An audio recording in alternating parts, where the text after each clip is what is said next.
take advantage of his playing time. He's been great for us defensively, and then on the offensive end, also being able to run the point guard, playing with Luka, playing with JB. He also gives us a bigger guard. And when we talk to him,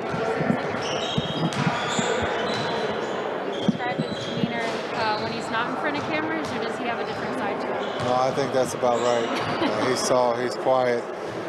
He's a great young man on and off the floor, so we're very lucky to have him.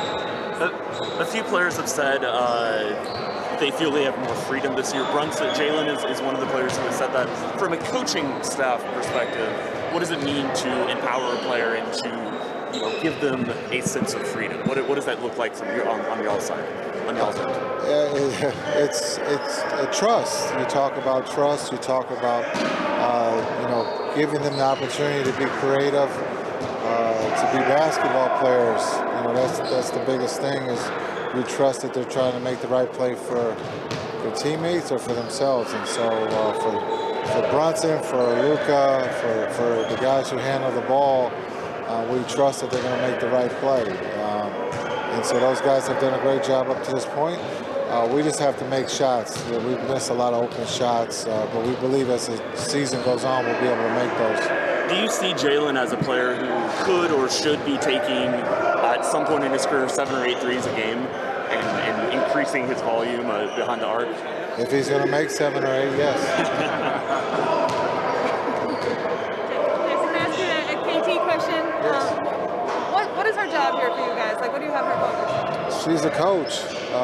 Even though she's still playing for coaches meetings, she's involved in one of the pods, so her responsibility is that pod with the players, the film, working out with, and then in the coaches meeting, giving your opinion of what you see, what's good, and what we have to work on. So she's a full coach.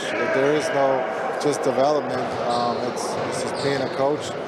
And the atmosphere is, she's played and she's playing, so that's some of the best advice that we can have as someone who's still playing. And she, of course, she grew up as a big Jason Kidd fan. What's that like for you? She had bad example. No, she's the best. She can shoot the ball. She can play. She's a pioneer. When you look at what she's done for women's sports. And she's still playing, which is incredible too. But I think to be smart to think about what's the next step for her for coaching, we're lucky to have her because she's going to be a head coach at some level. It just depends on when. So we're lucky to have her. Jason, you and Nico got here around the same time and all that. What's he like as a person and what's he like as a businessman? Nico is a great individual, quiet, I would say.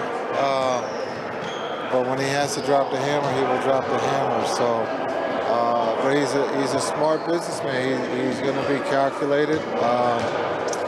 He's going to study and observe a lot, and then he'll make his decision. But he's not just going to make a decision without getting the proper information.